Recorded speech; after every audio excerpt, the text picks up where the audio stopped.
আজকে সানডে রবিবার। তো আজকের রেসিপির মধ্যে থাকছে আমের চাটনি। এখন কাঁচা আমের সিজন, তাই আমের চাটনি। দেখুন আমগুলোকে আমি এরকম ফালা ফালা করে কেটে নিয়েছি, আর একটা গোটা আম রেখেছি বোঝানোর জন্য, ওটা দিইনি। এর মধ্যে 2-3টে আম মাঝারি সাইজের কেটেছি এবং কেটে সেটাকে ভালোভাবে ধুয়ে রেখেছি। এবার আমগুলোকে আমি প্রেসার কুকারে দিয়ে দেবো। এটা হবে জেলি একটা চাটনি, জেলি চাটনি, জেলির মতোই প্রায় পেস্টটা। খেতে খুব সুন্দর লাগে, আমের ইয়েগুলো মুখে লাগে না, অথচ দুর্দান্ত একটা জেলি জেলি ফিলিংস হয়। তো দেখুন বেশি জল দেব না, যেহেতু জেলি জেলি করব। এই যে 4 থেকে 5টা সিটি দিয়ে নামিয়ে নেওয়ার পরে এই পরিস্থিতি হয়েছে। এবার বাটিটাতে আমি একটা হাতা দিয়ে এরকমভাবে স্ম্যাশ করে নেব, মানে গেলে গেলে নেব। পুরোটা বেশ চটকে চটকে নেবার পর একটা বেশ থকথকে ব্যাপার হবে। তারপরে আমি এটা একটা কড়াইয়ে অল্প পরিমাণ সাদা তেল এবং একটা কাঁচা লঙ্কা ফোড়ন দেব, এবং তাতে খানিকটা গোটা সর্ষে, গোটা কালো সর্ষে ফোড়ন দেব। যেহেতু চাটনিতে কালো সর্ষে ফোড়ন দিলে চাটনির টেস্টটা অনেকটা বেড়ে যায়। এটাতে আপনারা একটু মেথি ভেজে ডাস্ট করে, মানে গুঁড়ো করেও দিতে পারেন। আমি এখানে সেটা দিইনি, আজকে সময় ছিল না, খুব দেরি হয়ে গেছিলো রান্না বসাতে, তাই এখানে শুধু সর্ষে ফোড়ন আর একটা কাঁচা লঙ্কা ফোড়ন দিয়েই এবার ওই যে আমের যে থকথকে পাল্প, সে আমের স্ম্যাশ করা আমটাকে আমি এর মধ্যে তেলের মধ্যে দিয়ে দিলাম। এতে হলুদ আপনারা চাইলে দিতেও পারেন, না দিলেও কোনো ক্ষতি নেই। এবার আমি পরিমাণ মতো চিনি দেব। যে যেরকম খেতে পছন্দ করেন, কেউ একটু টক মিষ্টি পছন্দ করেন, কেউ একটু মিষ্টি মিষ্টি পছন্দ করেন। আমি আজকে চিনির ভাগটা বেশ অনেকটাই দিলাম, কারণ আমি এটা জেলির মতন করব, আগেই বলেছি। তো জেলি যেহেতু মিষ্টি ভাগটা বেশিই থাকে, টকের মাত্রা থাকে না, তাই আমি সেই চেষ্টাটাই করেছি। এবং ফোটাবো আমি প্রায় ফুল ফ্লেমে, হচ্ছে 15 থেকে 20 মিনিট। এরমভাবে নাড়তে থাকতে হবে, নইলে নিচে লেগে যেতে পারে। তো বেশ আঠা আঠা একটা ব্যাপার হবে, দেখেই বোঝা যাবে যে আর খুন্তিটা নাড়ানো সেরকমভাবে যাবে না। তখন আমি এরকম ছোট্ট একটা চামচের 1 চা চামচ হচ্ছে বিট নুন এর মধ্যে দিয়ে দেবো, আর একটু গোলমরিচ গুঁড়ো। সেটা হচ্ছে একটা অন্যরকম স্বাদ আনে। বিট নুনে জানেনই তো গন্ধটা খুব সুন্দর হয়, চাটনিতে আলাদা একটা গন্ধ আনে। দেখুন এবার নামিয়ে ফেলেছি, আমি একটা টিফিন বক্সের মধ্যে নিয়েছি, কারণ এই চাটনিটা একদিনে তো শেষ করতে পারবো না, ফ্রিজে রেখে প্রায় 4-5 দিন চলবে। তো দেখুন নামানোর পরে কি সুন্দর একটা জেলির মতন থকথকে ব্যাপার এসছে। আর চাটনি হলে, চাটনি যেটা এমনি নর্মাল আমরা করি সেটা একটু ঝোল ঝোল হয়, এখানে তা নয়। এবার এর মধ্যে রান্না করতে করতে ফ্লিপকার্ট থেকে একটা দেখুন পার্সেল এসছে। তো চলুন এটাকে আনবক্সিং করা যাক, কি এসছে সেটাই দেখার। আমরা তো প্রায়শই কিছু না কিছু অর্ডার করে থাকি, কিন্তু কোনটা যে আগে এলো সেটাই দেখার। এই যে দেখুন খুলছি, একটা টিফিন বক্সের মতন লাগছে তাই না, কিন্তু কি অর্ডার করেছি বুঝতে পারছি না। খোলার পরে বুঝলাম ওই পেঁয়াজ চপার, যে পেঁয়াজ কাটার জন্য যে চপারগুলো এখন অনলাইনে বেরিয়েছে, সেটাই ফ্লিপকার্টে অর্ডার করা হয়েছিল, সেটা আজকে ডেলিভারি দিয়ে গেল। তো এটা বেশ কাজের, জানেন, চটপট যদি হাতের কাছে ছুরি বা বটি দিয়ে করার সময় না থাকে, 1-2 পেঁয়াজ এর মধ্যে দিয়ে বেশ টেনে টেনে ইয়ে করলেই তাড়াতাড়ি হয়ে যায়। এটা নেক্সট ভিডিওতে আমি দেখাবো। আজকে এবার আর একটা রেসিপি করব, সেটা হচ্ছে মাছের ঝোল।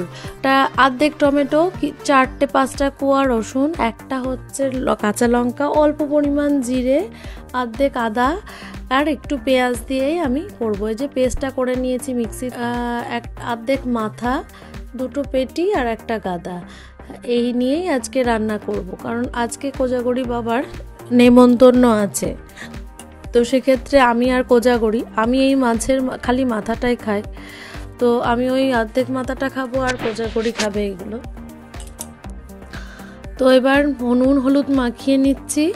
নুন হলুদ মাখিয়ে নেবার পরে আমি এর মধ্যে দেব আলু আর পটল, 2টো পটল স্লাইস করে কেটে নেব 2 ফালি করে, আর আলুগুলোকে লম্বা লম্বা করে কেটে নেব।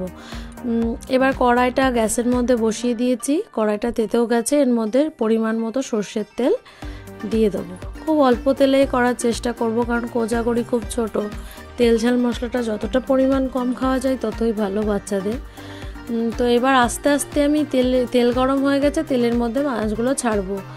আপনাদের একটা এখানে টিপস দিয়ে রাখি, যখন দেখবেন অনেক সময় তেল ছিটকোয়, মাছ যখন আমরা ছাড়ি তখন তেল ছিটকে হাতে অনেক অংশে টোপ টোপ হয়ে পুড়ে যায়, সে দাগগুলোও অনেক দিন থেকে যায়। তো এক্ষেত্রে আমাদের তাড়াহুড়োর সময় মনে থাকে না, কিন্তু বলে রাখি, এই খুন্তির মধ্যে সামনেখানে যদি আমরা মাছের পিসগুলোকে একে একে তুলে তারপরে তেলের মধ্যে ছাড়ি, তাহলে এই যে প্রবলেম, সে প্রবলেমের থেকে কিন্তু আমরা অনেকটাই সুরাহা হবে। তাই দেখুন, একে একে আমি খুন্তি করে করে কিন্তু আজকে ছেড়েছি। আমার মনে থাকে, কিন্তু সময়ের জন্য তাড়াহুড়োর চোটে তখন এমনি হাতে করে ছেড়ে দিই, তা আমারও হয় এরকম ফোসকা পড়ে যায়। আজকে সেটা হবার নয়, আজকে মনে করে আমি এরকম করেই ছেড়েছি। তাতে সত্যিই বিশ্বাস করুন, তেল যেটা ছিটকেছে সেটা কিন্তু আমার এক ফোঁটাও গায়ে লাগেনি। তো এইভাবে আমি এপিট ওপিট দুপিটি খুব লাল লাল করে ভেজে নেব। যেহেতু মাছে তেল মশলাটা একটু কম, তাই মাছটা বেশ লালচে লালচে করে ভেজে নিয়ে তুলছি। এবার যেটুকু পরিমাণ তেল থাকবে সেইটুকু পরিমাণ তেলের মধ্যে করব, আর তেল এখানে দেব না। দেখুন মাছগুলো ভাজা হয়ে গেছে, আমি একে একে একটা বাটিতে তুলে নিচ্ছি।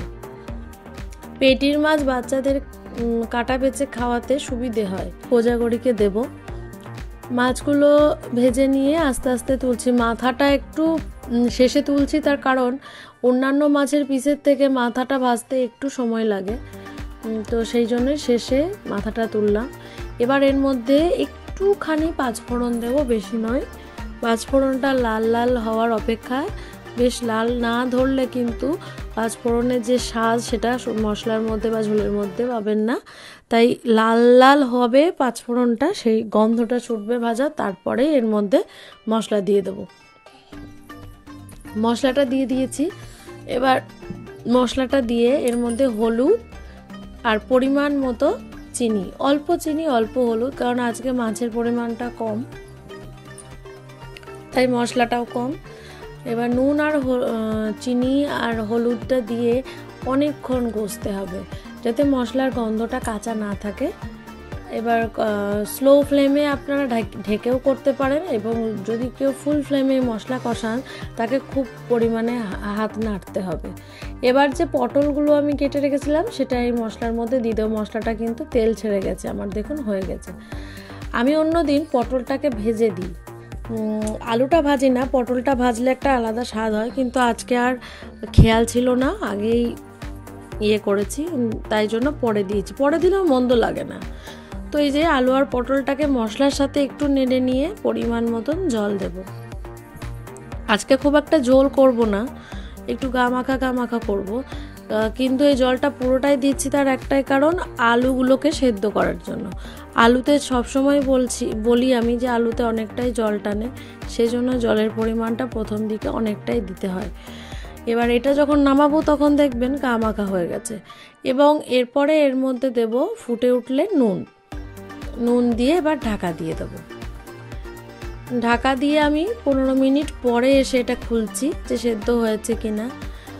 তো আলুটা টিপে টিপে দেখতে হবে।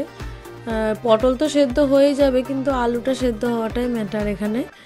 তো দেখুন আলুটা প্রায় সেদ্ধ হয়ে গেছে, এবং জলটা কিন্তু দেখুন অনেকটা টেনে নিয়েছে। এবার এর মধ্যে ভেজে রাখা মাছগুলোকে এখানে দিয়ে দেব, দিয়ে কিছুক্ষণ ফুটতে দেব।